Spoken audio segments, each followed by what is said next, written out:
Top of the noon to you all. Welcome. You're now watching and listening to the Sal Greco Show. Things have been very interesting, to say the least, politically, even in the sports world and in general. I hope everybody had a good weekend. It's been a couple of days since I've been on here.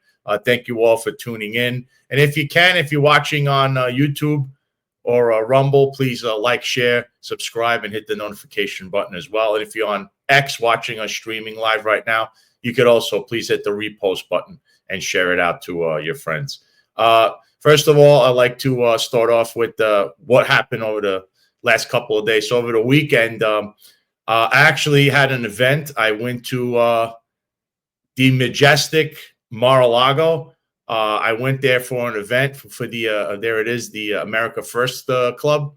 I was there to hear a couple of speakers. We have Erica Donalds, who's Byron Donalds' wife. Of course, he's a congressman out in Florida. And he is also going to run for governor here in Florida. And he's endorsed by President Trump himself.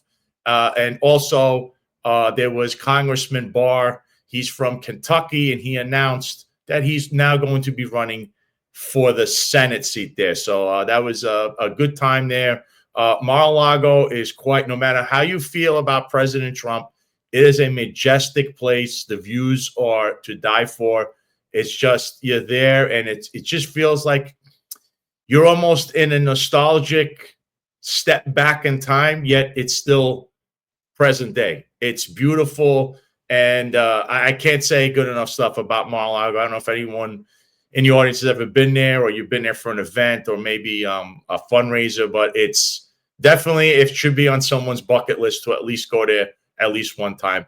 I've been lucky enough to have been there a few times already, but that was first order of business. And then the second order of business was, as you know, there was highlight again. I talk about highlights, a great sport. I was actually there yesterday, and unfortunately the Chargers, we were playing and we lost to the Warriors. So as you can see the standings, we have 2 games left as the Chargers, which I was fitted for a ring. Because, as you know, I'm part of the team. I don't even want to call me a quasi-manager or, general manager, but I am part of the team. So I got fitted for a ring. So hopefully that'll be a commencement at some point in the next couple of weeks. But we lost. We have 2 more games. There's going to be another game again tonight, I believe. It's 5 p.m. You check it out, ESPN3, Highlight League on YouTube, and also highlightworld.com, and look at the battle court standings or the battle court to see what's going on. But again, there'll be a game tonight. There'll also be a game Friday night. So this is last couple of weeks.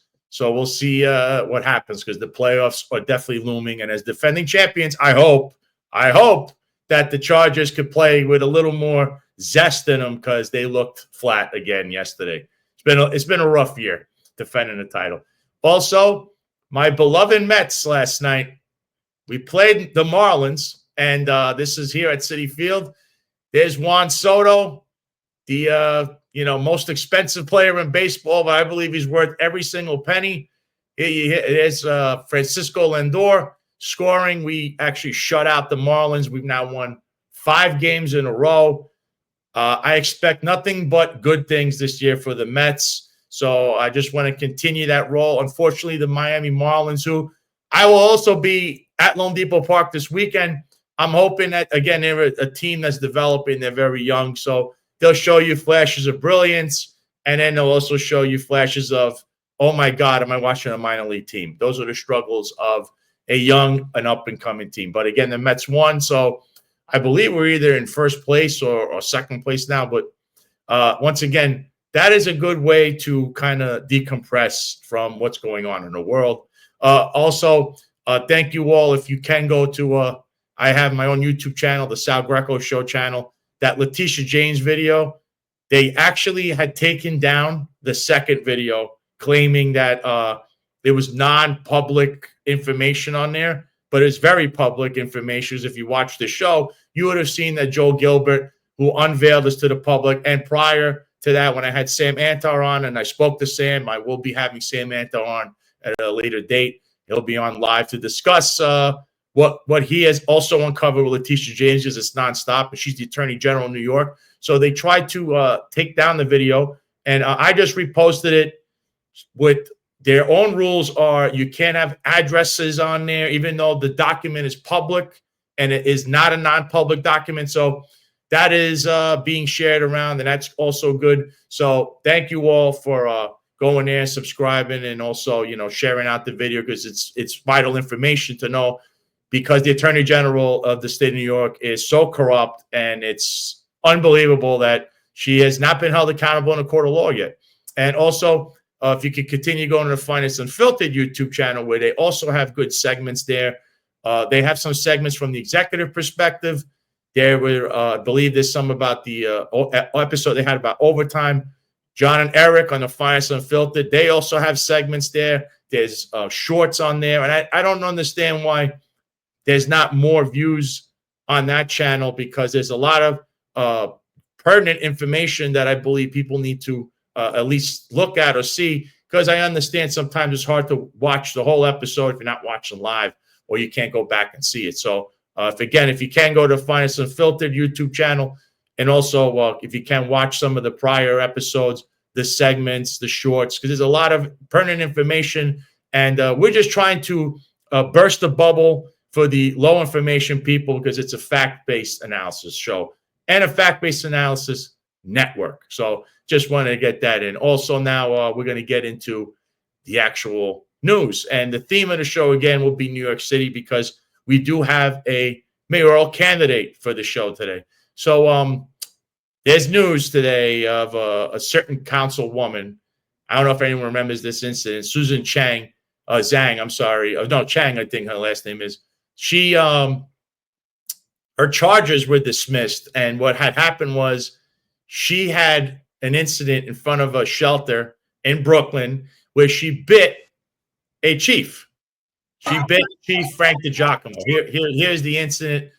You know, look, if you put your hands on an officer, especially a chief, a high-ranking officer, I mean, she was arrested, yet now, just like anything else in New York City, you see how there's rules for different classes of people. So the Eric Adams of the world get away with corruption because of who they know.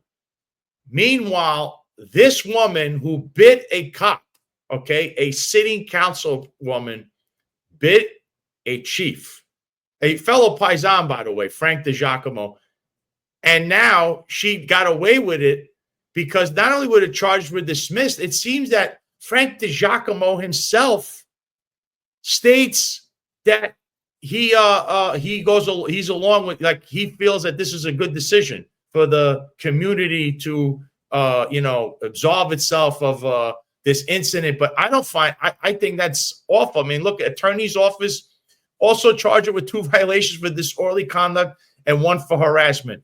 Zhang pleaded not guilty to all 8 charges Wednesday afternoon, was released without bail. Released without bail, okay? No bail. They just ushered her out. She was back out there immediately, and now her charges are dismissed. It's like it never happened. So she can assault your police in New York City, taxpayers. Basically, you funded this whole thing, both sides. You pay for the police officers that protect you, and you pay for this woman going in and out of court and have everything dismissed. It's truly alarming. You know, here, this is what was said here by Eric Gonzalez, somebody I know. I used to be in the Brooklyn DA's office all the time. This is from Gonzalez. This case was resolved through a restorative justice process that created space for dialogue, accountability, and healing. A spokesperson for Gonzalez said in a statement, it was based on the wishes of the victim and the defendant's willingness to make amends. This is exactly what restorative justice is meant to do: address harm, foster understanding, and support a path forward. So, to this audience, do you think that's restorative justice? Do you think that finding a chief, forget it, it's not even a cop, to see a chief out there, a chief, a high-ranking white shirt, all right? This isn't John Shell, chief of department. I'm talking about a chief that is out there with his troops. He's out there with his troops, putting his hands on people, telling them, don't go over this barrier. There's a protest. He's getting bit by a councilwoman, a sitting councilwoman. Do you think it's restorative justice to let this all go as if it's never happened? You're going to be the deciding factor with that, because I think that's disturbing. And here Rob Lukash, one of the co-hosts of Executive Perspective, 17:05 p.m. on Wednesdays or 5:05 p.m., says, stupid decision. He's looking for the next promotion. What is the message he sent? Rob, I wholeheartedly agree with you. And I find it offensive that a police officer who's a chief, who's out there leading by example, is assaulted by a councilwoman and the charges are just dismissed. Just know that in New York City, there's a two-tier justice system. I hate to say this over and over again. There's one set of rules for the common man or the common woman, and another set for people that are politically connected or just in the know. And I think this should be, people should actually maybe write to the district attorney's office and say, what the hell are you doing? We don't agree with this decision. This is absurd. So I just want to highlight this because it's disgusting that now she's walking around free like nothing ever happened. She never even was held accountable. She had no bail for this. So basically the message is you can assault the police, but we don't want you assaulting the police. But it depends who you are. You'll get away with it. That's the message I'm seeing here. And it's quite alarming. So we're discussing, because it was a crime. And there was an article recently in the Gothamist about crime. And we're talking about unprovoked crime. These are crimes that happen in transit. Okay. And I believe the trend, of course, I believe for this quarter, crime is down. Now, there is nothing that says why crime is down. There's no strategy from the police commissioner of, stating how this is being done. They're just rehashing what was called at one time Operation Impact. Okay.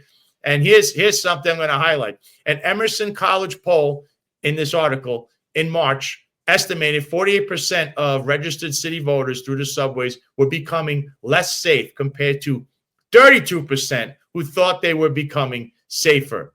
The topic also drawn the attention of U.S. Transportation Secretary Sean Duffy, who on Friday took a brief subway ride with the illustrious mayor of New York City, Eric Adams, after threatening to withhold federal funding from the MTA unless officials submit a plan to address transit crime. The agency complied. So there you have it. We've highlighted on this show, on this network, the crimes that are occurring, and they were also not reported or changed from like Transit 20, where they have a scapegoat. They have a captain there. They're going to say, oh, well, you take the fall for, fudging the numbers per se, while they have the scam of, talks about it a little bit in the article about homeless people. And at the homeless people, what they're doing is it's just mass arrests for anything. So it's a numbers for numbers scheme. It's well known. It's actually spread throughout the department now. And there's no news, no highlighting about this, the arrest of homeless people. And here's something Andrew Cuomo said in the article. Former Governor Andrew Cuomo, who has led every mayoral poll since announcing his candidacy last month, has proposed hiring 1,500 additional cops to the NYPD Transit Bureau, which would boost its staffing levels by roughly 50%. Look, I think with that is it's not about the cops there. The cops you have now are not being allocated correctly. They're flooding the zone. So what you're doing is taking away from the ground level troops, that's patrol, those are precinct cops, and just throwing them in transit, saying we're going to try to stop this. And it's all about controlling the narrative and perception management. Now they're trying to make you perceive yourselves as feeling safe in transit, when really it's still the same old song there. And although the numbers might be down slightly, you have a few factors. I mean, there was a polar vortex in New York City that affected it for a couple of months. There was really cold. There's the fact that ICE is running around. People are from migrant gangs, the migrant crime wave that was all over New York City. They're either being picked up, or that now is self-deportation. People that are running for the hills because they do not want to be picked up by ICE. It's a very hardline policy by President Trump and his Justice Department, and also ICE and Homeland Security, how they're handling this. So that's having an effect. I can't point to one strategy. Somebody point the strategy of Jessica Tisch that said, This is the mobilization or strategy of why the crime is down. The Q teams, as you know, is a rehash of the old Impact, Operation Impact. And then you can actually go back to a prior episode of Rob Lukash and Ron Lason's Executive Perspective. They talk all about that, about the old Operation Impact. They're two executives. You check it out. That kind of explains what kind of a scheme they're running right now, trying to tell you, oh, we have Q zones and Q teams, and crime is down in a small area where we flood it with cops. And then outside that area, well, they're not going to talk about that. They're just going to try to do the old alley-oop. It's the oldest trick in a book, really. So now I want to get in a little bit to show you two videos. And today's guest will be someone who's running for mayor. And I think it's worth hearing not only his platform and what's going to present to the public as far as running the city, but he's also a former prosecutor. So he has a positive feeling about the police department, and he's a big public safety guy. So I want to show you, he was actually on a forum, and this is Jim Walden. So yeah, first he had a video, I believe he discusses about defunding the police. He was at a forum, so I want to play this video for you to show you what he said. Defund the police was never a good policy. Period, full stop. Stripping cops of qualified immunity was never good policy. I don't care what the political winds were. It was bad policy that hurt people and took morale away from the cops. Isn't that right? Don't those words echo the truth? And then there was another part where he's discussing about Texas and Florida and how I believe how they're getting all the cops from New York City. Texas and Florida have videos out there right now with former NYPD officers recruiting NYPD officers because of the policies that you guys have put in place that makes it impossible for police to do their jobs. They're literally recruiting videos that are about how difficult it is to be a police officer in New York City. I believe there's many that echo the same sentiment. So without any further ado, I'd like to welcome the independent candidate for New York City for mayor, former prosecutor and current attorney, Jim Walden. Jim, welcome to the Sal Greco Show. It's an honor to have you on today.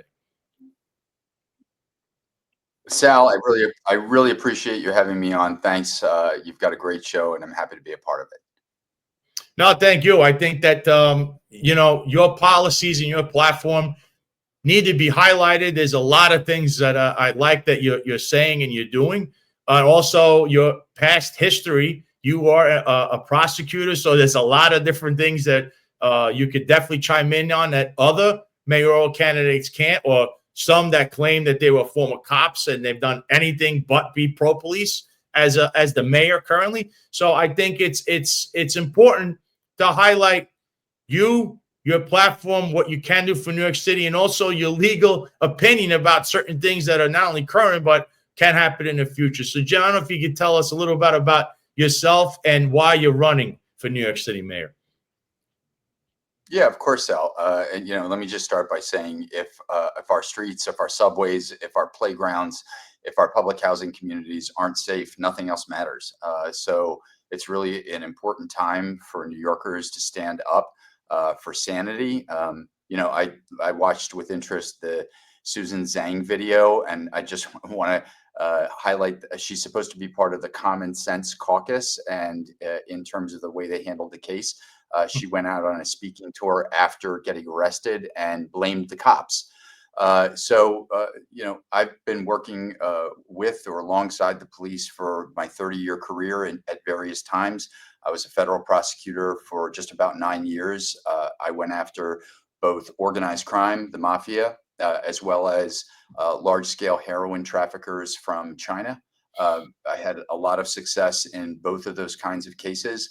Also tackled the human trafficking ring successfully that was victimizing young women. So I'm proud of the work I did. In 2002, I switched to the private sector. It would have been super easy for me to stay in my lane at my big firm and represent a lot of companies and executives. But instead, I really felt the calling of service. And so I did case after case after case that tackled problems that were being created by bad governance. And, you know, I've represented about 10,000 indigent families that were thrown off the food stamp program, got them back on. Represented tens of thousands of mentally ill and disabled people that were being denied Social Security benefits, got them new hearings. Represented bullied school kids who were being disserved by the Department of Education, reformed the rules around dealing with bullying complaints, represented public housing communities that were struggling with lead infestation in their apartments, kids eating lead paint, got the inspections that the city was refusing to perform. And through all those cases, I saw how bad government in New York City was. We have had some good mayors, and in the last 12 years, we've had terrible mayors. We stumbled through Bill de Blasio and then got Eric Adams, who has at times caused the city to be dragged into a scandal and free fall of bad policies. And from my perspective, enough is enough. New York, it's time for New York to have an outsider for a period of time. Anyone that's following election results knows that there's a lot of blue in the city, but there's a lot of purple and red as well. People want competent leadership that is corruption-free, that is not going to be dragging the city into scandal, but is going to be dragging the city or bringing the city, leading the city into light that's made up of great policies that are well executed and delivers the kinds of services that New York City needs and deserves. And that's why I decided to run. That is a great statement. I believe that there are many common sense voters and also citizens in New York City that would agree with your entire statement there. New York City, it has been a mess. I don't care what people say. There's a lot of low information people, which is a common trend in New York City that people need to get out of, because that's why they're in the problems they are by electing some people that are in office right now that really just don't care about anything. So now I was going to ask you a little bit about some of the policies you have. I know one thing you're big and you're good that you're against it is the City of Yes, which is Eric Adams' scam, along with a lot of his associates there. And I understand that there's the real estate racket has a firm grip on New York City. And of course, I believe City Hall, they do have a lot of lobbyists like Frank Carone running around and try to strong arm city council, the mayor, state legislators. So why don't you tell us a few of your policies that you want to implement, and what do you see that's wrong and how you could fix it in New York City? Yeah. So thanks again, Sal. And the problems that you identified are the right problems. I'll start where you started, which is most of the failures that we've been experiencing in New York City certainly aren't because of us. We're going to work. We're caring for our communities. We're fighting for what's right. We're paying our taxes. 99% of the problems are due to bad political leadership, because we keep choosing people that are either in it for the wrong reasons. They're in it for the politics of vanity. They want to enjoy the job. They don't want to do the job. And then a lot of them are corrupt to begin with. So the four things I'm going to be focusing on, and I'll say this at a high level, and then you can unpack whatever you want, is first of all, we're going to get corruption out of City Hall once and for all. And there is a way to do it that New York City has never doubled down on. And during my administration, we are going to double down. We're going to have an instead of having a public advocate that spends about $5 to $6 million of our tax money and does very little, we're going to have an independent office of public integrity that's going to be citywide. It is going to have the lawyers and the courts that it needs to fast track cases. We're going to get corrupt people out of City Hall, and we're going to have that agency be independent of the mayor, so that for the first time in city history, there is a watchdog that accumulates all of the watchdog functions that exist across the city into one agency, and they will be fully empowered and independent, and they will go after the corruption. And they will look under any stone that needs to be unturned to make sure that we get corrupt people out of city government and that they can never get back in city government. So that's number one. Number two is safety. And we need more cops, period, full stop. We're down to about 34,000 right now. That's about 6,000 cops down. with retirements this year, we could be down another 3,000. And there are so many NYPD officers that are now looking to leave New York. They're literally being recruited by other former NYPD officers in Texas and Florida, even as we speak, because of the war that City Council has waged against our cops. When I'm mayor, that's going to stop. We're going to get more police. We're going to retain them through fair concessions and, fixing problems like the lack of vacation time, the shifts that make no sense. We're going to deal with it at a high level, and I'm going to get into granularity to make sure that we're giving cops what they need, while at the same time we have better police strategies so that communities are safer, and there's a real focus on fixing those places where there is still distrust between communities and police. I have both social justice credentials and law enforcement credentials. I can bring these groups together, and we can have better safety and better relations between communities and the police. That's number two. Number three is affordability, and there's a lot of aspects to my affordability plan. But on housing, yes, I was a detractor, if you will, on City of Yes, because I fundamentally believe that it was putting Band-Aids on bullet wounds. We need about 50,000 rent stabilized units in addition to what we have. And we don't even have a stable portfolio because of the age of some of the buildings and the lack of capital investment. So I'm going to come up, and people will see this next week, but I'm going to come up with an ambitious housing plan that seeks to create that number of units and get us even beyond it with creativity and using all our tools. And once we do that, we're going to bring rents down, and we're going to have some programs to help people in the interim. And the fourth area that a lot of people aren't talking about is finally fixing what's wrong with our education system. Like, we owe it to kids. There are families that have chose New York and have placed their kids in our trust, and we can't even teach them to read and to do basic math skills at a level that is consistent with our status as the greatest city in the world. So I'm going to fix that as well. Those are the four main priorities, but I can get into other policies or unpack those policies if you'd like. Yeah, sure. Because I think you have it's the four pillars you have right there. I believe that's a good foundation. So obviously, then people will say public safety kind of has to be the priority, because as you could tell right now, if public safety was really on top of the person that's in office's right now agenda, you wouldn't be having the chaos that New York City is in, on top of the corruption. Because I think this is by far has to be the single worst, in my opinion, and the opinion of many others, including many in the legal community. This has to be the single worst administration in the history of New York City. And it's almost 4 years now. You're only almost 3.5 years into it.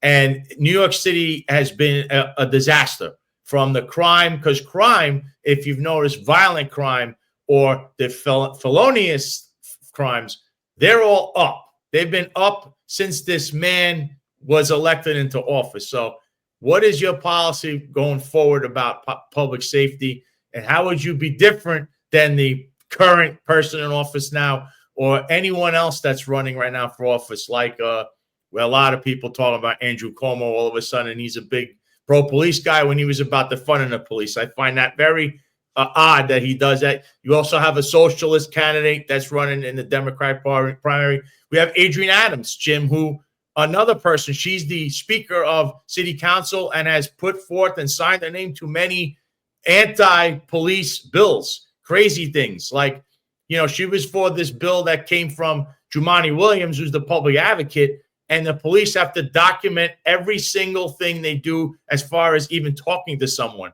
That could become a problem. Or a civilian complaint review board incident where you didn't take somebody's name down just because you said, you wanted to go with, like you asked for McDonald's, and the police officer says, McDonald's over there. Oh, I need your name. I have to put this. This was a law that was passed by City Council under Adrienne Adams, who now thinks she's going to run for mayor and win. So these are the things that I'm just highlighting as far as public safety. So again, what would you do that's different, and what's your policy, and how does it compare to Eric Adams or Adrienne Adams or Cuomo, who are clearly not pro-police, in my opinion.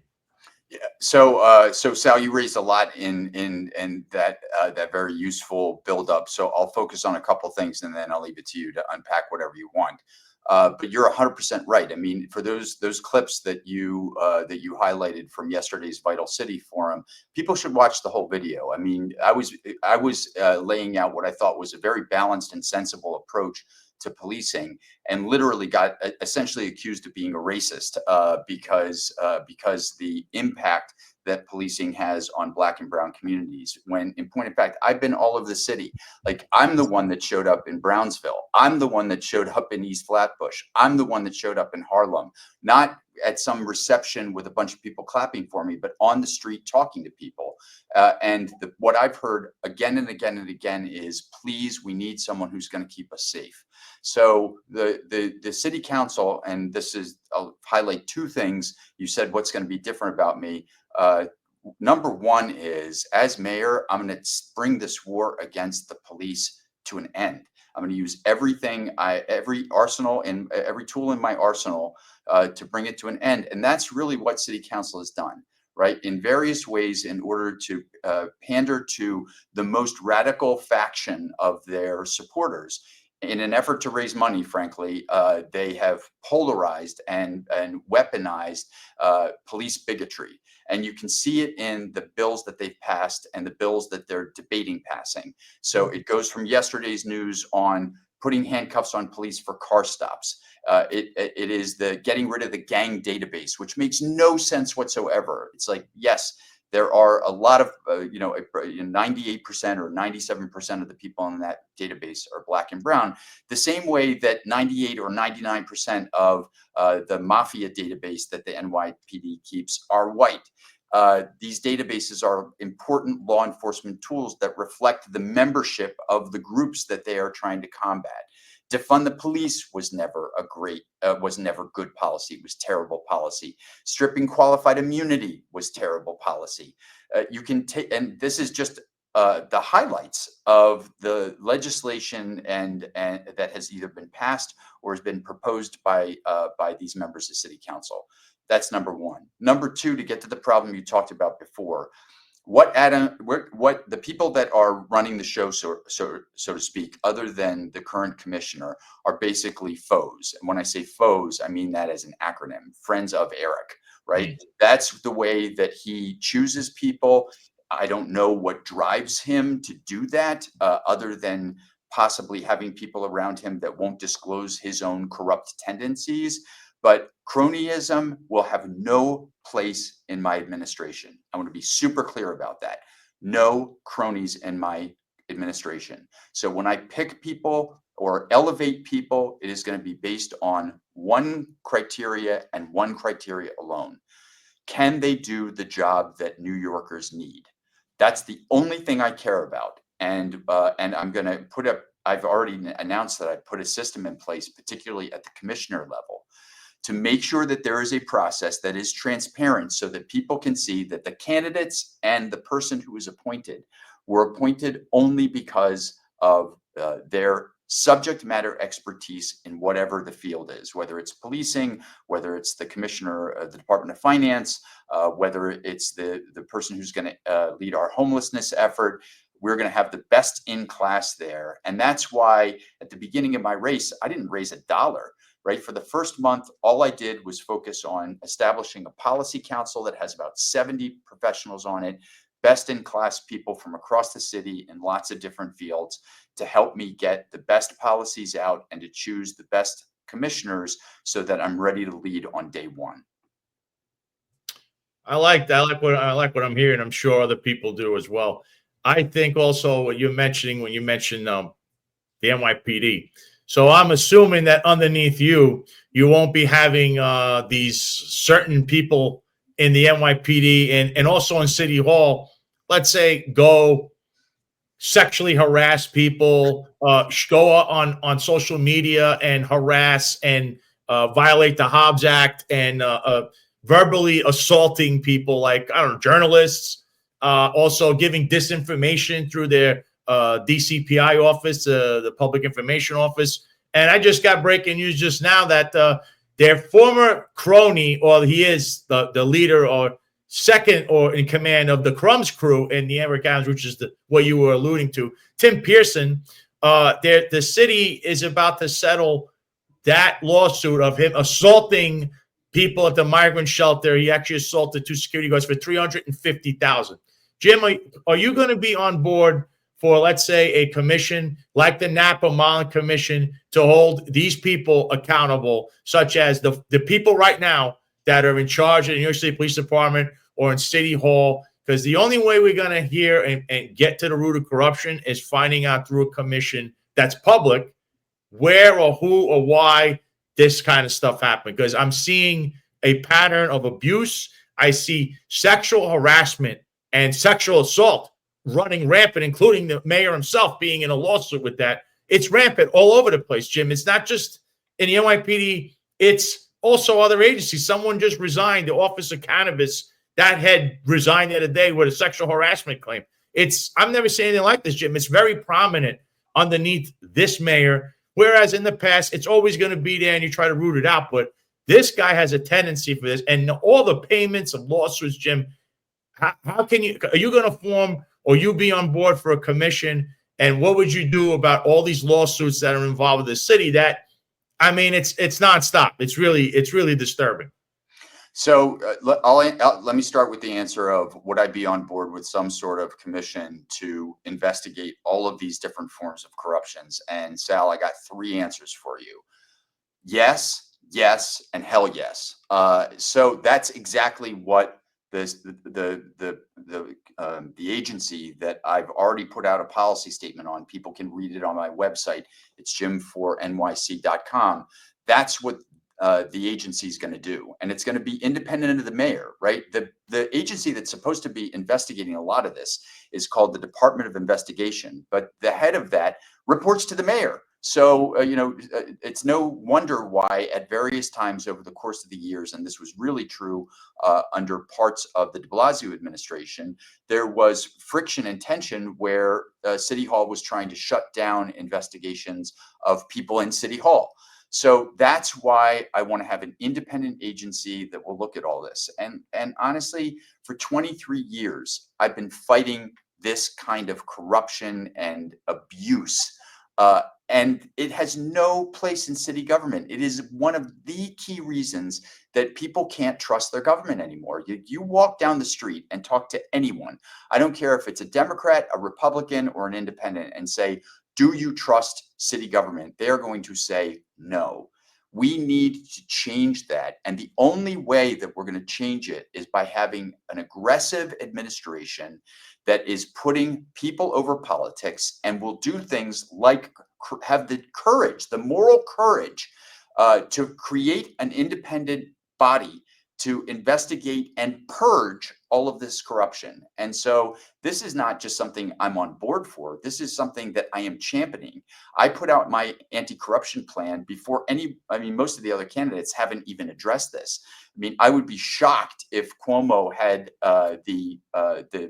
I can put it politely to your leader or to your listeners by saying courage, but you know what I mean, had the courage to try to do something like that when he was the one that shut down the Moreland Commission. Remember, back, people don't remember this, but back in around 2017, he had revived a commission that was supposed to be looking at corruption in Albany. And he thought they were going to be looking at the legislature, but the earliest evidence they got was on his administration. And so he shut it down. And then it was the Southern District of New York, the same office that prosecuted Eric Adams, that ultimately raided the offices to get the evidence before it was disposed of. And then those prosecutors spoke out quite directly about the interference and hindering that the Cuomo administration did of their investigation that ultimately led to charges against some of Cuomo's insiders. So, I understand that Andrew Cuomo's polling very high, and what I have to say is his poll numbers have only one place to go, and it's down. When people recall what he did and what he was responsible for as governor, including bail reform and all of the other bad policies that he bent over backwards to the left, that we now realize hurt New York, really hurt New York. his poll numbers are going to come down, and people are going to see that it is time to step away from these political retreads and have someone that's got the toughness, the spirit, the innovation, and the independence to take on all these special interests and deliver the kinds of results that New Yorkers need. I've said this time and time again. Bad candidates equals bad policies equal bad outcomes. And that's the reason that I ran. Yeah, I'm sure you've seen a lot of these suppression polls, like something I call these suppression polls. You know, I know a little bit about politics. As you know, I hang around certain political consultants. See that where it says hypothetical general election? There's no way that Cuomo is 43% and Curtis is 13 and Eric is 11 and you're not even on there. Look, I'm on there. I broke in. But I only broke in at 4%. But listen, that's not real, Jim. That's not a real poll. I'm saying it's a suppression poll. Well, listen, why the media focuses on polling that lacks transparency, I really don't know. But the people that put out that poll, it's the Emerson Group. They're one of the best. And listen, who knows what voters they polled? So you can take that for whatever it's worth. My point is, even assuming that poll is a valid poll, Andrew Cuomo's numbers are going to come down as people are reminded about his failed policies, and people get wise to the fact that he's really just trying to launder his reputation for some other office, not because he has really historically cared about New York City at all. As governor, he did more to hurt New York City than he did to help us. Listen, he's like, you mentioned the Walden Commission. It was that commission, I believe, that was investigating then Eric Adams as state senator, which led to his crony buddies, Maserat, going to prison and getting indicted. But Eric himself didn't get indicted. And I've seen his testimony, and it's pretty damning, and you wonder why. And then Tim Pearson ended up becoming the head of security for the Resorts Casino, the same Tim Pearson we just spoke about. And I don't even know if he had a security license. I'm sure. I understand that. I don't know if he has his own good guy letter from the NYPD because he left under a cloud of dust, would say. So all of that was very murky, and Andrew had his foot on their throats and didn't follow through. So you actually are bringing up something that I've referenced in the past but kind of glossed over. So it's a good point you made with the Walden Commission with Andrew. Now, I do have a question here from the crowd. It makes sense to ask it. It's from Marlon Bethel. As you know, you were on Friday's show with John and Eric. He's part of the Finance Unfiltered. He says, I would love to hear Jim's plan to attract businesses back to New York City and prevent Wall Street from fleeing to South Florida and Miami. Yeah. So what do you think? What do you think about that? Marlon, first of all, a great point, because while people are talking about affordability, our ultimate success will be not trying to fix what isn't broke, and that is our business community. We have the best business community in the world, and all we're doing with a lot of the policies that we're implementing is chasing more people out. And we need to keep the businesses that we have, and we need to grow businesses that are here and bring new businesses back. And so I'm going to be super ambitious about trying to grow the tax base, because for people that want, as I do, the strongest safety net we can for people at the bottom of the economic ladder, we need to drive growth in the city. That is what has made New York the most prosperous and gives us the largest tax base, so that we can give some tax relief to some of the people that are at the middle stages of their economic development. I mean, the pressure that we put on single homeowners that through property taxes that make little sense and just make it almost impossible for people to keep what they have and to earn a buck. So I'm going to go to industries. I'll give you an example. One of the things that my friends on the left have said, and I agree with this, is we need to try to reduce carbon in New York City. And I fully agree that as a world, we need to focus on this issue, but we need to do it through the free market, right? That's how we're going to succeed. And that's how we've succeeded at all of our big challenges, whether they're challenges that were posed by people on the right, people on the left, or people on the center. So how do we do that, right? We attract electric car companies and have manufacturers here in the city of New York. And then we partner with them on a program to get people to trade in their gas burning cars for electric cars. So it's those kinds of programs that I think are going to not only bring prosperity, good paying jobs, more tax revenue to the city of New York, but also allow us to innovate so that we can accomplish other goals that are important. Fair enough. I like that entire policy. It makes sense, common sense. Another question I have is about the education system in New York City. Obviously, it hasn't been thriving, unlike what this mayor has been saying. So, what would you do about the education, especially in the schools right now in New York City?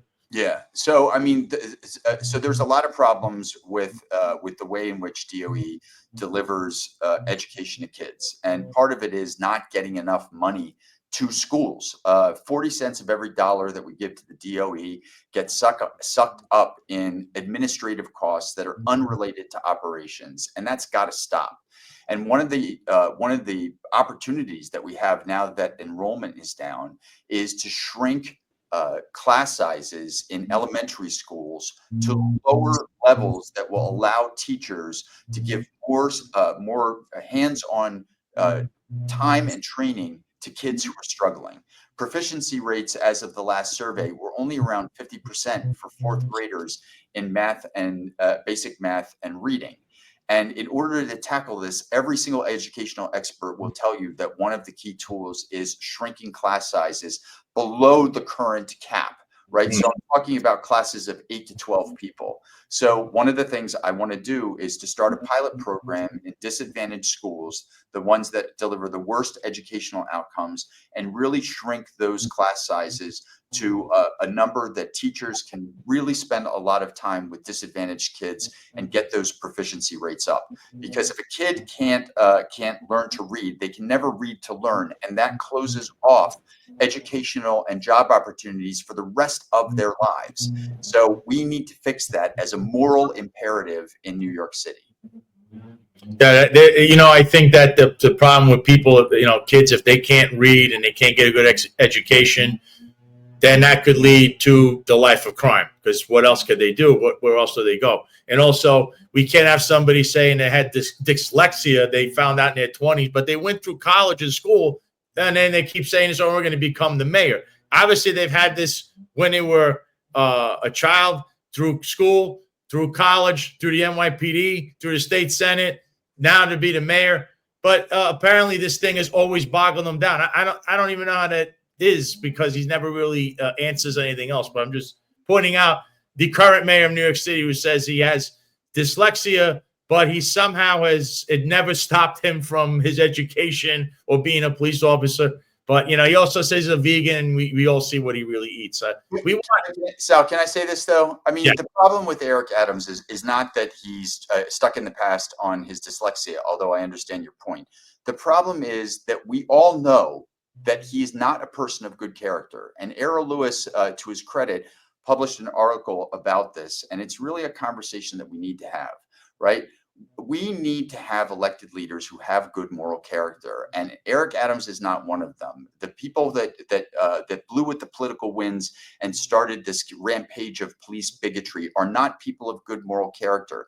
Andrew Cuomo, who has more released cop killers by his parole appointees, is not a person of good moral character. Everyone knows this, and the question is: are people going to hold their nose again and elect another person who's got bad moral character? And, just remember the Einstein definition of insanity: doing the same thing over and over again and expecting different results.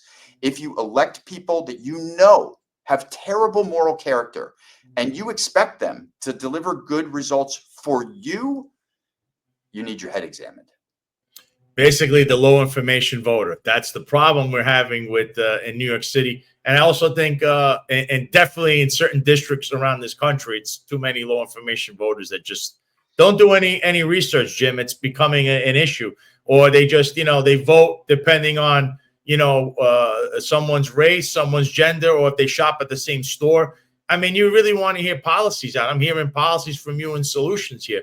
But I actually want to pivot for a second and put your prosecutor hat on / your attorney hat on. So obviously, I've been covering and basically step by step exposing not only the corruption in New York City Police Department and City Hall with my brethren in the Finest and Filtered family, but Eric Adams' own corruption case. So you heard just the other day, the judge, rightfully so, had no choice but to dismiss this case. But it was a scathing rebuke in his final dissent on everything was that, it's a disgrace what the Justice Department did, how they handled it.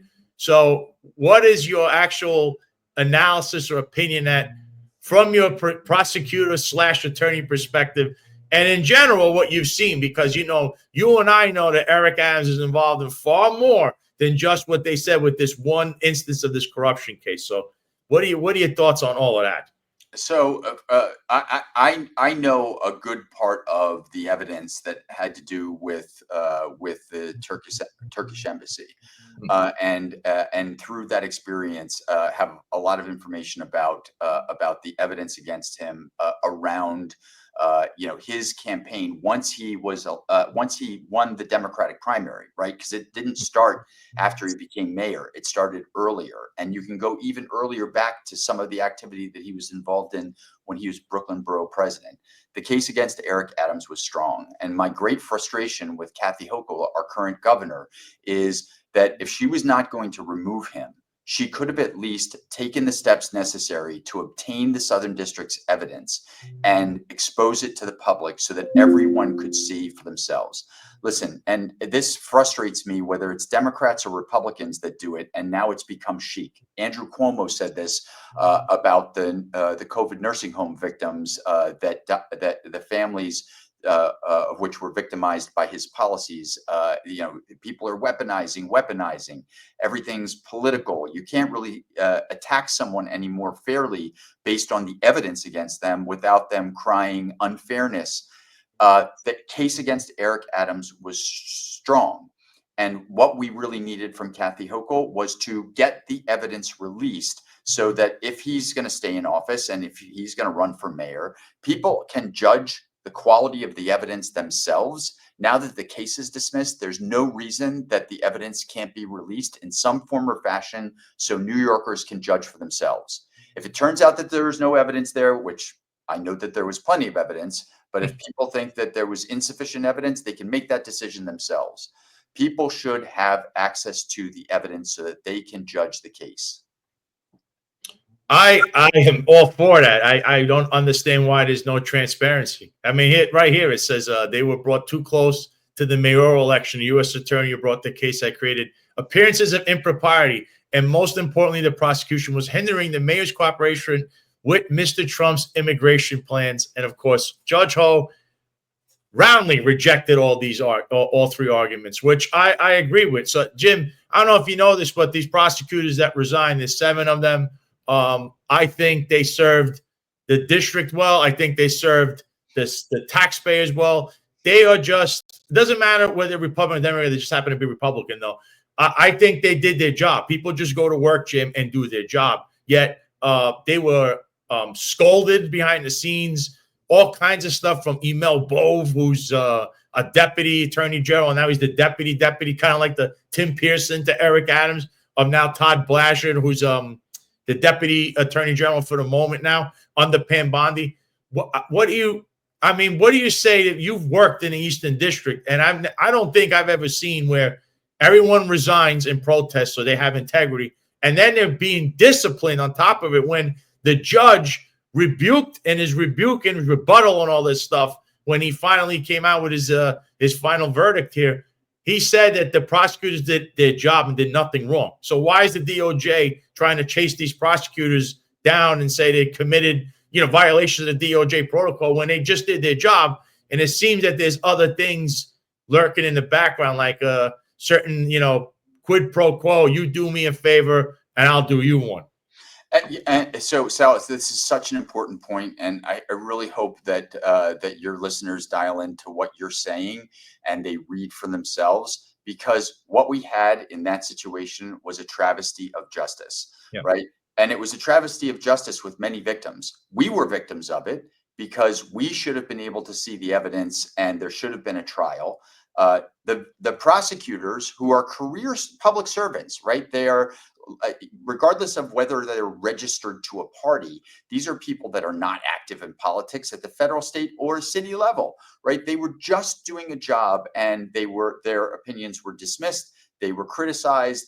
Some of them were forced basically to say, if you don't do this, you're going to be removed. So some of them had to resign. Some of them resigned out of principle, even though they wanted to be federal prosecutors their whole lives. So in this crazy blood sport of politics where everything becomes a weapon of the left or the right, in local politics, this is why we need a timeout from the parties, right? We have to realize that this goes back. I mean, it goes back to when I was a kid, or maybe I was a young adult. I can't remember. And first the Democrats weaponized the Supreme Court confirmation hearings, and then the Republicans did it, and then the Democrats did it worse, and then the Republicans did it worse. We keep going on this cycle where bad elected officials are leading us into extreme division in our country. And I, for one, this is one of the reasons I left the Democratic Party in 2006. I've had enough of it, right? I'm an American first. I'm a New York City person, a New Yorker first, right? I don't want our government to be a proxy in this battle between the extremes of both parties. I want us to come together. So in my administration, and I'm sorry to turn from DOJ back to my administration, but I'm going to do something that only Bloomberg has done, and he did it a little, but I'm doing it a lot, which is I'm going to have Republicans, Democrats, conservatives, working family people in my administration. We are going to have an apolitical administration that comes up with policies that are centrist, that solve problems for people, period. Right? We're not getting into all of these fringe issues that have nothing to do with good governance and the prosperity and affordability of New York for New Yorkers. Yeah, I think that's not only a sensible solution. I think it's what's lacking. I think people should just go to work and talk about what I started the show with, highlight. I mean, that used to be something that unified people instead of all the he's not a Trump voter, he's a Trump voter. I hate this guy. I don't like this guy. I like this guy. And just for the record, just so people know, if you were mayor, are you not going to comply with all the laws? And if ICE is looking, I mean, I know the city law, you can't do. That's why this whole thing didn't make sense with prosecution, because the mayor, the NYPD cannot cooperate with ICE. Actually, I've had Serena Townsend on, and she was a commissioner at corrections where she had to actually have cases of discipline for the officers and Rikers that were trying to call ICE on these things, because there's a law that you're not allowed to do it. So you're limited in what you could do, and I think people are confused with all of this. But you would comply with as much as you can on a federal level, but you can't break the laws that the city has or the state has. It can't come from the mayor's office either. It has to come from legislation on top of you. So would you comply with whatever you have to do and not be, because I hear this, with full disclosure, Jim was in an X space where I was, and he kind of got like, there are a lot of conservatives in there, but also they're former liberals from New York City, and they're just like, I like to say that they're very opinionated, but they're just very passionate and very upset, even with some things that Trump is doing. So I just want to ask if you would comply whatever you have to if you were the mayor in regards to illegal immigration. So the answer is that the federal government has primacy over immigration enforcement, period, full stop. And the NYPD is not going to be standing there with their guns drawn against ICE. This whole conversation that is out there in some of these spaces, even on X and Instagram, et cetera, are missing the point a little bit, right? If you have a balanced centrist administration, then you have adult dialogue with the decision makers in Washington about the various things that we need to accomplish all the goals, right? And so there's a collaboration there that is harder when you're screaming at one another. And I want to have that collaboration to achieve results for New Yorkers. Number one, thankfully the border's fixed. From my perspective, the Democrats got that issue wrong a long time ago, but now we have a large community of migrants, and we have to figure out how to handle them. The way they're being handled now is just bad policy. It is a huge waste of money. We are delivering services to them that are costing us a lot more than it has to. And there's got to be better solutions that anticipate, number one, we have to get criminal migrants out of New York City and out of the country, period, full stop. There's no ambiguity about that issue from my perspective. Number two, there are people that are here and will be here until their immigration cases are resolved. That's the law. That's federal law, right? So if we want to accelerate that process so that we can separate those people that are going to be permitted to stay and those people that are going to be taken out of the country, we need their cases to move faster, but there's not enough immigration judges to do it. Yep. So we need help from Washington to staff up here so that we can get through that group more quickly. And then while they're here, we have to provide for their basic needs in a way that saves us as much money as possible, but also delivers good quality services to them that we could be proud of. And that's where I had a lot of friction from people who are saying basically just cut them off. That's not a strategy for a mayor, is to create more homelessness, create more crime, create more starvation, more diseases by not taking care of people that are here. They're here. They have to be taken care of. Let's just be smarter about it. And by the way, folks that are listening, please, let's stop with the false choices. Even the people that are screaming the loudest about providing benefits to migrants, if you were mayor, you would not cut them off. And if you did cut them off, it would last for a week. And then when you saw the consequences, you'd come back to a centrist perspective. All I'm trying to do is drive good conversations around centrist policies that save the most money possible while delivering the best services we can and letting the city function effectively. That's one of the points. That's the next thing I was going to ask you is fiscally. Can you try to save New York City from, rolling into they're deep in the red. How can it reverse with, this guy spent $7 billion in migrant shelters and contracts and that's another thing that Eric Adams is being looked at through Tim Pearson with migrant shelter contracts, $7 billion that he spent, but they wanted to criminally refer the other three mayors that were there and leave him out of it. I find that absurd. This guy spent $7 billion alone that we know of. I think there's even more as of today. So how can you fiscally roll that back where you kind of get back to the middle? Because New York City is the economic, juggernaut of this country, no matter how people want to phrase that. And yet here we are, you're in the red, all these lawsuits. How can you get New York City out of that? Yeah. So, Sal, this is a super important point because so many people are talking about New York slipping back. And what they're really focused on is crime, but they should be just as focused on our ability to deliver the services that we need and stay within a budget. And for anyone that hasn't read it, you should look it up. The state comptroller, so that's kind of like the financial watchdog for the state of New York, is projecting billion-dollar deficits for us over the next couple of years. So we've got to get the waste out of government at all levels. And I'm not talking about like this. I'm not a supporter of the Doge effort because it's poorly planned and it's so ham-handed. They fire people one day, they have to rehire them the next day. I'm talking about smart fiscal cuts to things like, I'll give you just a simple example. Up until a couple of years ago, the chief of detectives and other NYPD brass had a security detail and drivers that were like 4 people. Now we're talking about security details that are like 12, 14 people deep. And those people are bragging about, how big their security details are. That kind of thinking has infected City Hall so that even the offices of the mayor that used to be, a relatively small group has now ballooned into something like 44 separate offices. I swear to God, there's like an office of fern development. So I'm kidding about that. Obviously, but it makes sense with this administration. But it's ridiculous. And this goes to the point I've been making again and again, which is virtue is a good thing. We should all be virtuous. We should have a city government that strives for virtue.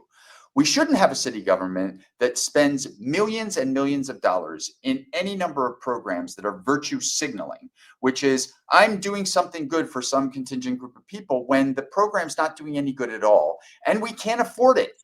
So we are going to have to go through each of the agencies with a scalpel, and we're going to have to get rid of the waste in order to achieve a balanced budget over the next couple of years. We're going to have to grow the tax base in order to be able to afford more, and that's what I'm going to do. Also, would you try to, I mean, it's the job of the mayor to try to go to Albany and ask for money and help there. How do you see yourself at least trying to, go up there and get something resolved? These guys are all in their own little club. Yeah, as you know, they used to hang out at a certain place in the Bronx together and then act like they don't know each other during the day when they had these hearings in Albany. So would you try to extend an olive branch or try to do, like, you need help from Albany state legislators, but this guy has done nothing other than party with them. That's right. Would you have a relationship with them? So, Sal, another super important point, and I'll broaden it by saying you have to have the ability to deal with the city council. You have to be able to deal with Albany, and you have to be able to deal with Washington. All three are important for the funding of New York. By the way, New York is also one of the very few places in the country that returns more money to Washington than we take. So we've got leverage that we can and should use. But to answer your question, 100%. I've spent the last 23 years of my life negotiating deals with private parties and getting people, even people that hated each other, to the table. And honestly, I think I'm going to be in a better position to do it. Why? Andrew Cuomo can't do it. First of all, he's used to dealing with the legislature with a hammer, not with a handshake. And look where that got him. They ran him out of Albany on a rail the first opportunity they could. He's not the person that we need dealing with city council. So I'm going to have a healthy relationship with all three, local, state, and federal government. And I'm going to do what I've been doing for the last 23 years, which is negotiate in good faith around a core set of principles that are consistent with what New York needs and New York City values, to get every dime that I can from every place that I can get it in order to deliver maximum value to the city of New York. Because at the end of the day, I'm a crusader for lots of different things, but I'm also a smart businessman. And I've run my own business for 10 years now. And I know that you need to approach these things a little bit like Bloomberg did as a CEO. Have really good people around you and take every opportunity you can to bring value back to New Yorkers. And that's what I'm going to do. That's, again, it sounds like a common sense theme here. So another question I had is about who would you have, or I know you want to have like a panel to appoint your next police commissioner.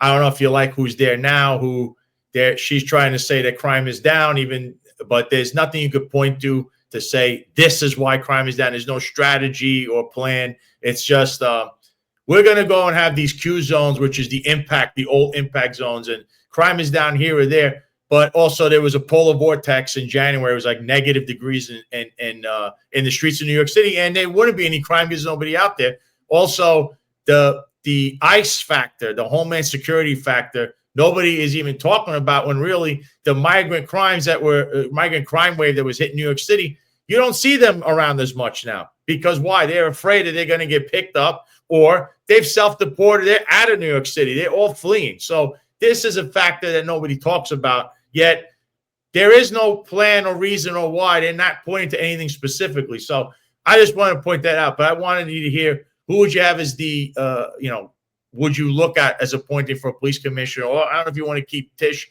And how do you feel about what they're doing right now with the crime strategy in at least the first quarter of 2025? Yeah. So I'm going to answer the question first about the police commissioner, because you hit the nail right on the head. When I think about really great people that have the possibility of being really great commissioners, there's a lot of people that I've met and know over the course of my career that fit that bucket. I thought that Bill Bratton was fantastic. I thought Ray Kelly, I know that he's not everyone's favorite, but I thought Ray Kelly did an amazing job with the NYPD. I like Jessica Tisch a lot. I like the fact that she came from a very unusual place, a very out of the box place. She's obviously a highly educated and intelligent person, and it's very clear that she's doing as much as she can possibly do to try to get the situation over control. I like Ken Corey, who was the chief of department for a long time. There's a lot of people that could fit the bill. I could pick the next police commissioner myself, but you know what I want that person to have more than anything? Credibility going into the job, that they were selected through a process that was transparent and that was focused on who can do the best job at the time of their appointment. And honestly, the situation that someone's inheriting today is different than the situation that existed 5 or 6 years ago. That's why I created this panel of people to choose candidates based on a nationwide search to come up with 3 names. And then I committed publicly that I would choose one of those 3 names. Now, why? Right? Picking commissioners is like the big plum, right? That's a lot of the cronyism, the bad policy, the terrible administration comes because mayors want to do favors for people, and so they appoint people that earn them chits that they can cash in later. And you know what happens? People suffer. And so I wanted to set an example that would be the first time that this was done, where before even being elected, the mayor candidate said, you know what, I'm giving away that power to a team of experts who will be known to the public. These panels are going to be fully transparent. They're going to interview the candidates. They're going to go through an arduous process to make sure that we get the best 3 names. They're going to give me those 3 names, and then I'm going to pick one of them. If my preferred candidate isn't on the list, so be it. That's the way the process is going to work. That sounds reasonable. And what about the crime situation? Obviously, they're touting that, you've heard Eric, his infamous line, crime is down, jobs are up, the city's not surviving, it's thriving, which it's clearly not. But also, they released some stats that said that the crime is down, but you saw the article that said that unprovoked attacks are up and people don't feel safe. So what are your thoughts on the crime situation as far as subway crime and regular crime? Because they're saying it's down in these Q zones and what they're trying to put out. Because hey, look, it says major felony crimes have increased by 32%, including serious offenses such as murder, rape, robbery, assault, burglary, grand larceny, and auto theft. That is the reality of things, but they like to spin it where Jessica Tisch is great, but she can't get rid of the chief of Brooklyn North, or at least discipline him or modify him while he's chasing around a captain like a rabbit with his friend Jeffrey Madry. So she has a problem where she can't handle in-house issues that are very prevalent, but she goes out there and touts that crime is down. I'm not trying to keep banging her drum, but she is the police commissioner. I just don't think that she's up for that job, and personally. So what are your thoughts about the crime situation there? Well, a couple of things, Sal. First of all, if she was allowed to choose her own people, which she was stuck with foes, friends of Eric Adams again, I think that she'd be doing an even better job. But putting aside that, the point that you raised about the data and the statistics is super important because it's like I just look at government functioning totally different. Like this glad handing and backslapping and telling people only the good news and hiding the bad news is not the way that I'm going to be the mayor of the city of New York. I'm going to be straight with people, and if there's bad news, I'm going to front load the bad news so that people can make their decisions. If it's true that unprovoked assaults are up on the subway, and honestly, I've tried to pour through the data myself. My team has. We can't distill that from anything that's been released, so we're going to try to get the data beneath it. But if that's true, people need to know that. They don't need the government feeding them a bunch of political talking points and slogans. They need information to make smart choices for their families. And if the Bronx is in fact, the outlier here, and that crime is up in many places, and it's not just the 7 key indicators, but there are other significant areas where the Bronx is being hit hard. People in the Bronx should be told that directly, and it shouldn't be buried in a bunch of political glad handing and slogans. If unprovoked crimes against people by mentally ill are up on the subways. We need to know that information so people know, should I take my kid on the subway? So this frustrates me because I don't think it's consistent with the public trust. And when I'm mayor, everything I do is going to be guided not by whether or not it makes me look good, whether or not, you know, I'm doing anything other than delivering the information and services that people need. And when it comes to crime stats, I'm not going to be the person that's going to be trying to convince people that things are safe, when if you really take a close look at the data, you realize that in lots of places it's unsafe. So you want to hold people accountable and also be transparent at the same time, and not go out there and kind of go back to the voices of the past that the NYPD in New York City are still paying for certain lawsuits in regards to the policies of the Ray Kelly era and Bill Bratton era.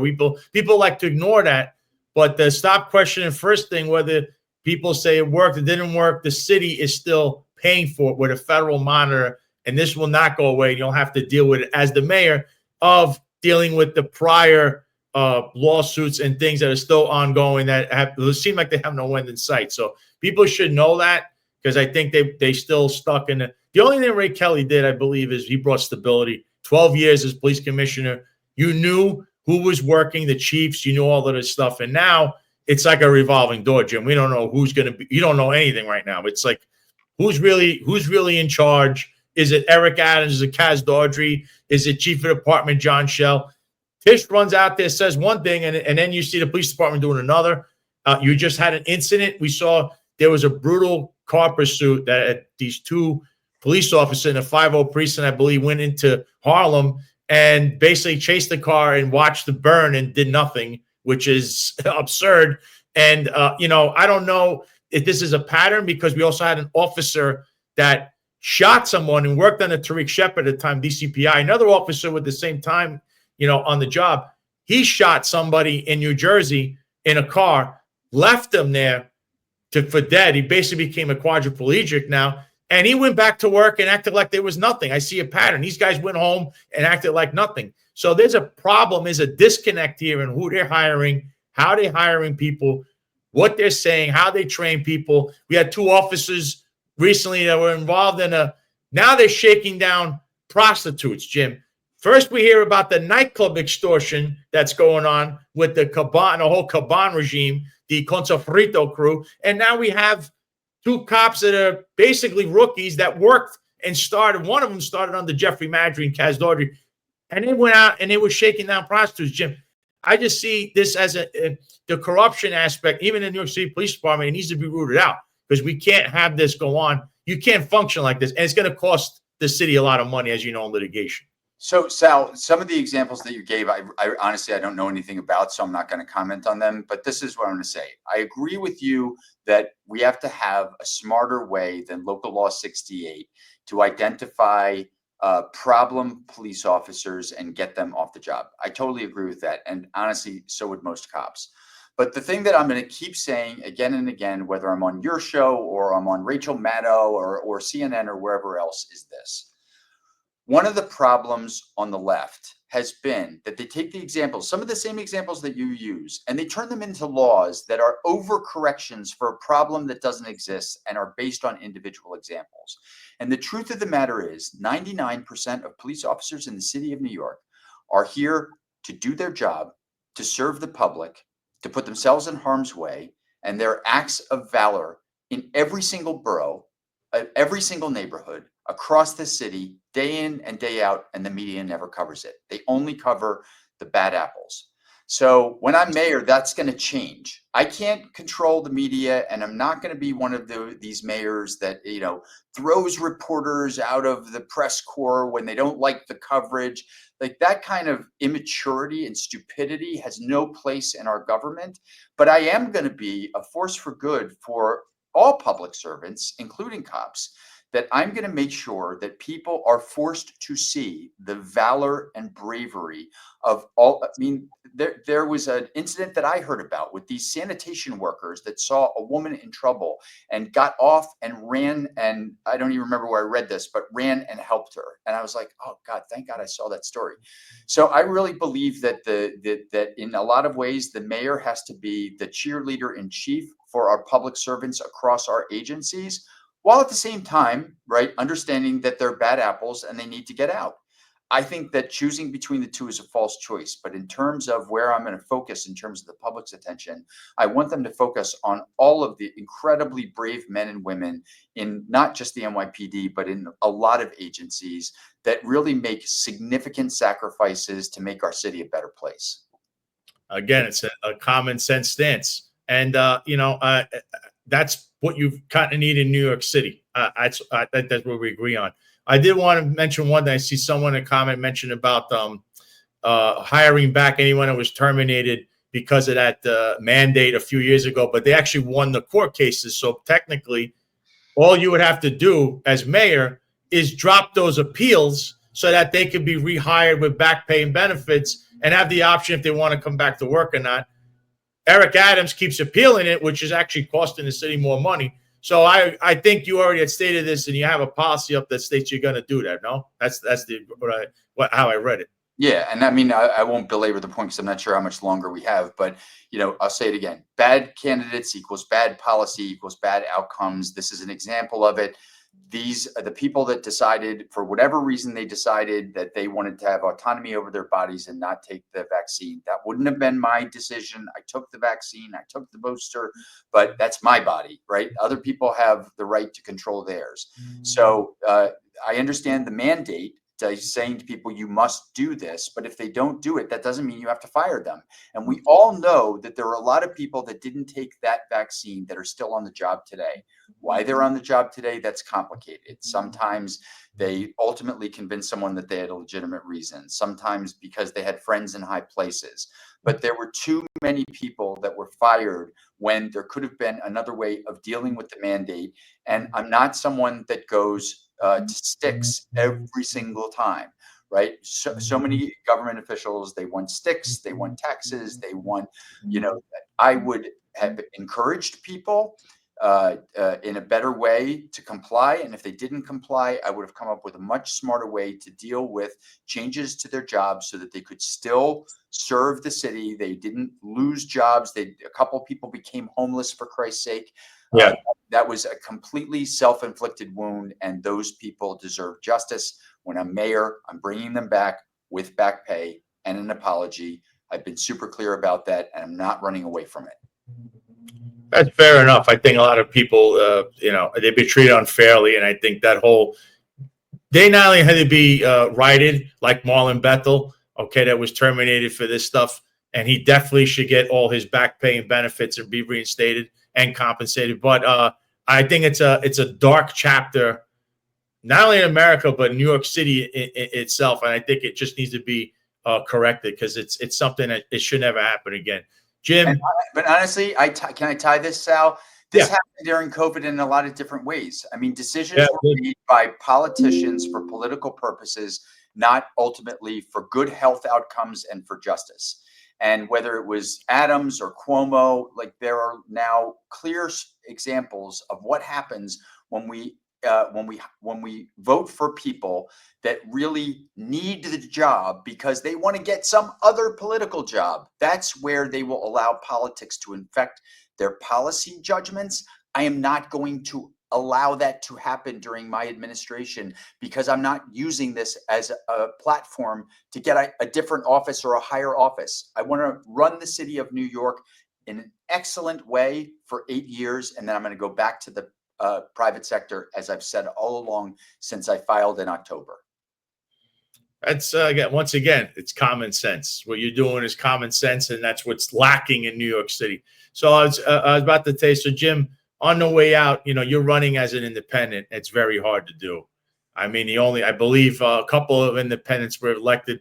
The last one being Mike Bloomberg, who basically funded his own campaign. So where could people, contribute to your campaign, help you out, read your policies, read everything. And I don't know if you could briefly explain how hard this is for you to do, because you're going to run in a general election. You're not doing a primary, but this is tough because as an independent, it's all you. You have to get all the funds yourself. You don't have a party behind you. So I don't know if you want to briefly explain all that and tell everyone they can find you. 100%. So thank you, Sal. What I'd ask is something slightly different, though, right? If you want to in some way help me spread the word of my campaign, don't write me a check. Don't drop a contribution. Bring me out to your community.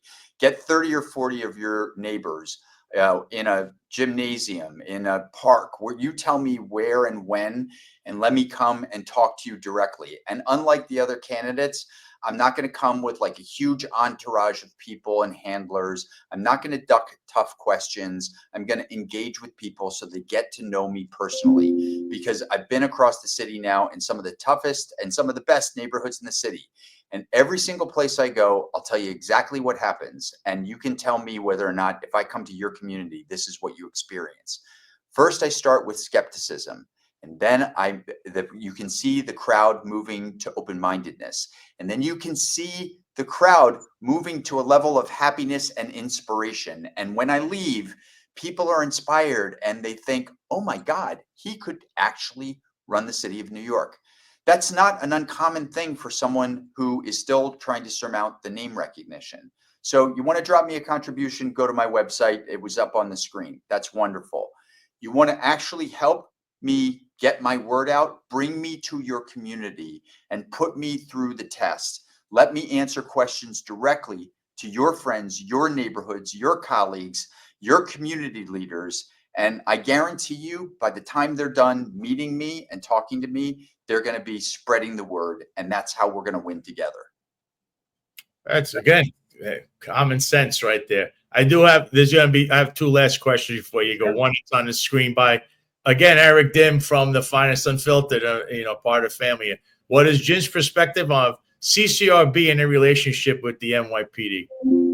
I've been super clear about this, Eric, but not in places that you would see. But I also want to just say, I'm in your corner, brother. I really appreciate what you're doing with your family. But if the city council passes the bill that I will need, it will have to be done through a charter revision. But if the law is changed to create the citywide Department of Public Integrity, then we won't need a CCRB anymore at all. It'll be a completely different system where there will be an ability for the civilians to file complaints. They'll go through a process internally at the citywide department, and they will have a different mechanism.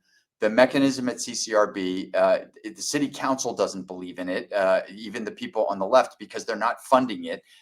And a lot of the time and effort is spent vetting allegations that never were substantial to begin with, and putting cops through a lot of process that should have been time spent policing.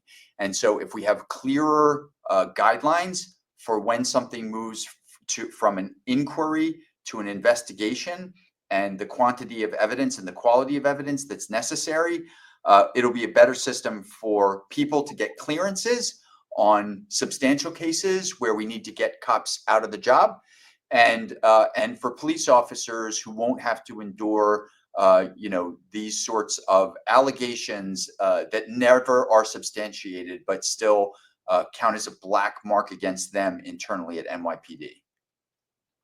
That is pretty good. I'm going to add another thing. I hope on there you say, and a side note, you are not allowed to go hang out in seedy places with shady people and invite all the executive brass of the NYPD there, because that's what the Deputy Commissioner of Equity and Inclusion, Wendy Garcia, was actually doing. Is somebody that you run to complain for things, and then she didn't do anything and was hanging out in these places with these people. So the thing is, you got to separate the two bodies so they don't interact. Otherwise, again, that could be corrupted, much like CCRB or anything else.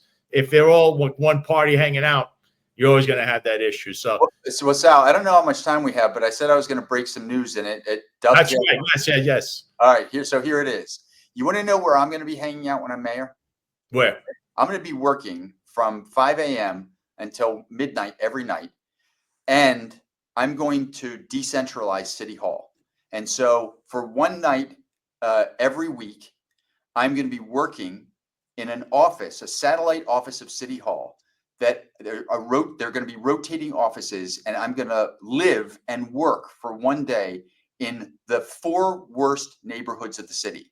So I am going to literally choose the neighborhoods that have the highest crime rate, and I'm going to have a base of operation in those communities where I'm physically present for those people.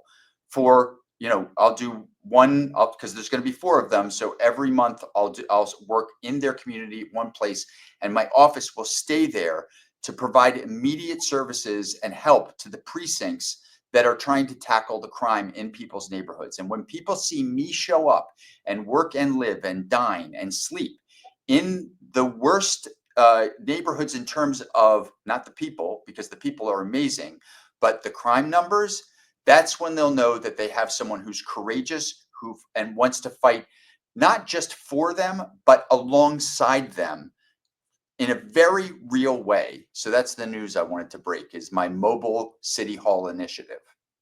What we know, you won't be at the club late at night doing that kind of stuff either, because I'm sure people are sick and tired of seeing that. Well, we're going to say the informed voter, the low information voter, probably doesn't even know what that guy's doing at night, but he's definitely not working other than hanging out at whatever local seedy place there is with shady people.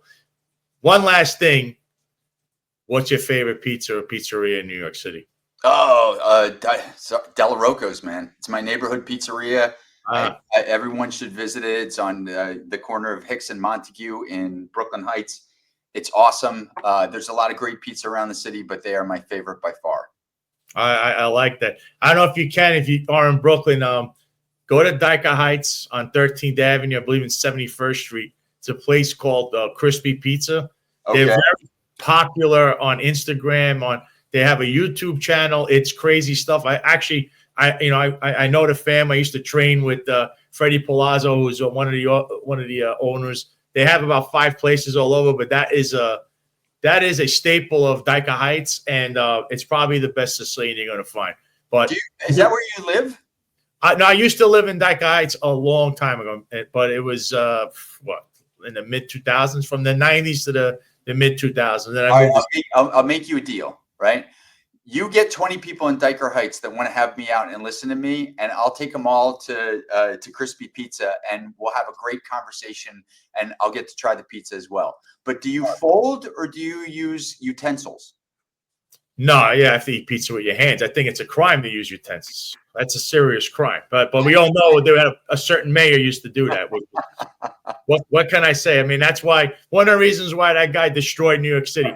He started it, and Eric Adams is trying to finish it. But hopefully, if you get elected, can fix it. So I wish you the best in the campaign. Obviously, we'll still be talking because there's all these legal cases going on, and I respect your legal opinion, analysis on things. And in the future, maybe I could have you on also to discuss that stuff as well, because I don't think it's completely over with Eric Adams. I just hope that maybe the state steps in at a certain point, or the city. Alvin Bragg could easily pick this up, because there's so much there, Jim, that people are still angry and they want accountability. Because if he gets away with things, but the average man can't even jaywalk or spit on a sidewalk and not spend a couple hours in a jail cell, I don't think that's right. We need parity. We need accountability. We need transparency.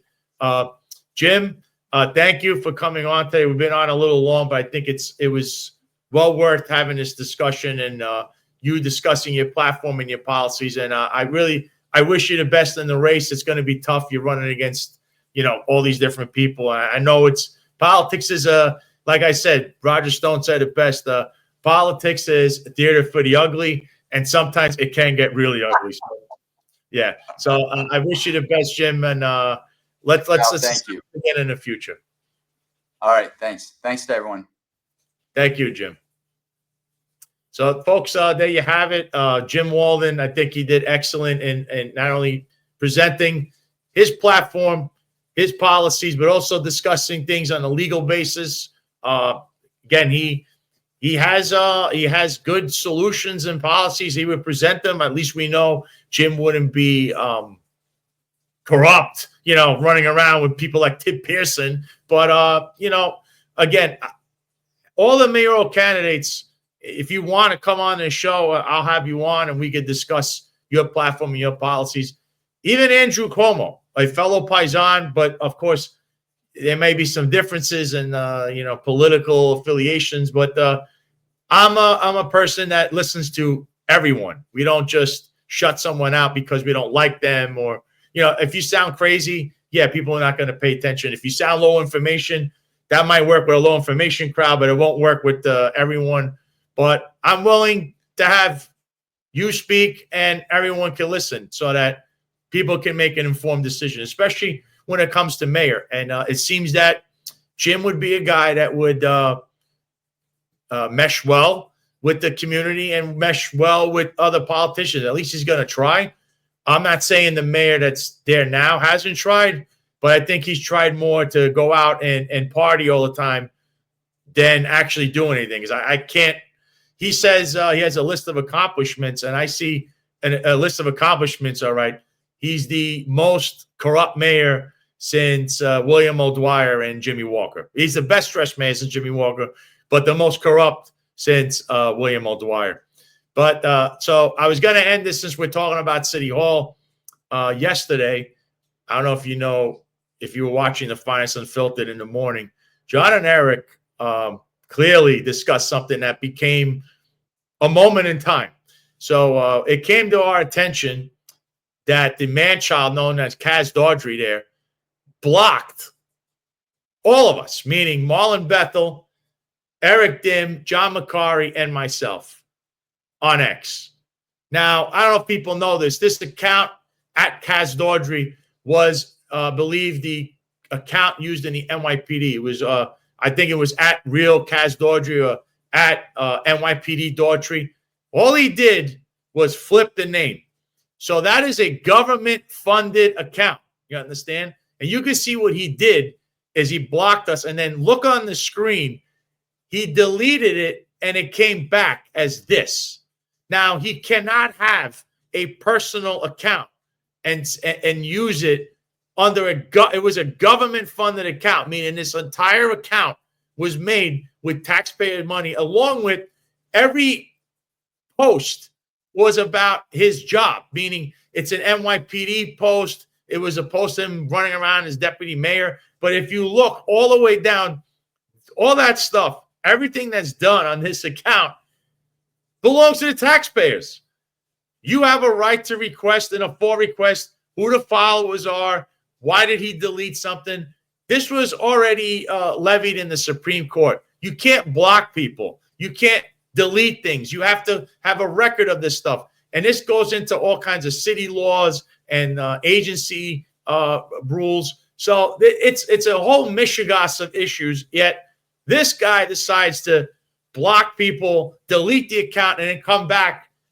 And what does he do after all this pressure and after I announce this stuff and John puts it up and Eric puts it up and Marlon's putting it up? He unblocks everyone. So he unblocked us, which was the correct thing to do since the beginning.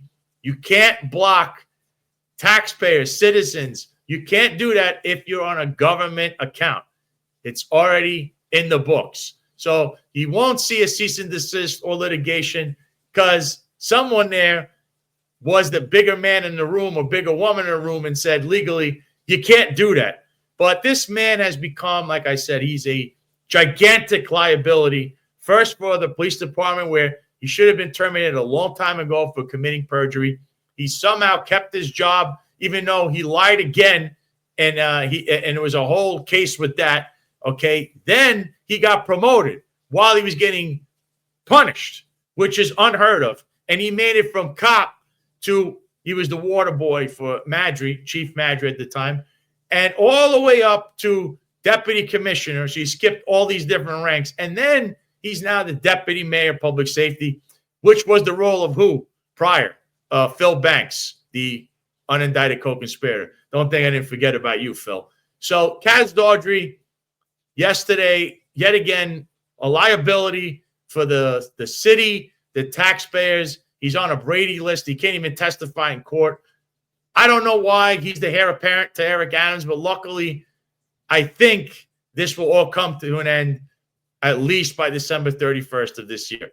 If not, if they're not embroiled in a scandal where there's indictments looming, I don't think the government will do anything until November, because you saw what happened with the Eric Adams case. But clearly, this person has issues, and those issues are wide-ranging. And it's nice to see, though, that if you hold people accountable, especially people that are in government, that you should be seeing things like that. So it's a small victory, but one that gives hope and faith to the community, to the taxpayers, because if you hold elected officials and government officials to their feet to the fire, you should see the correct response.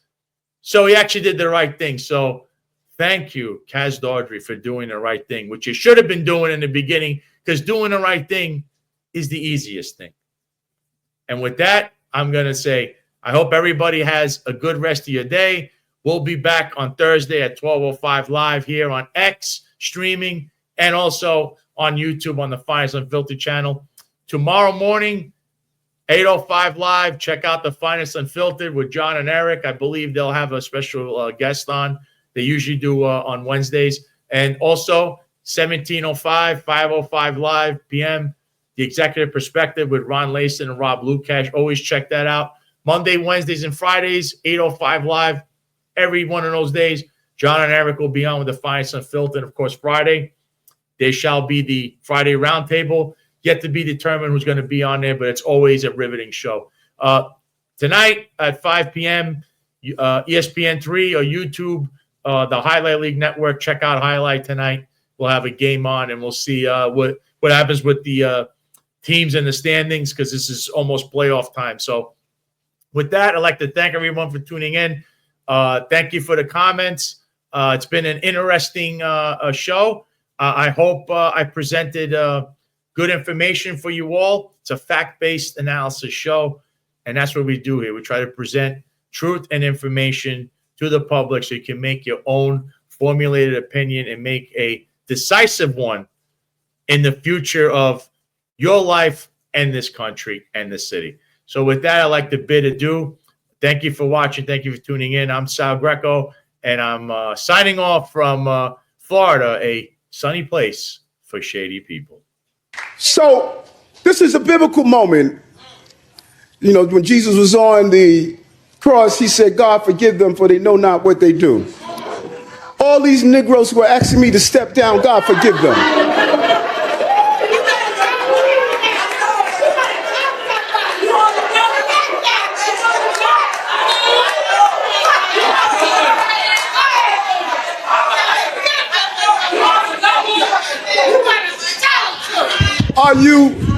Are you stupid?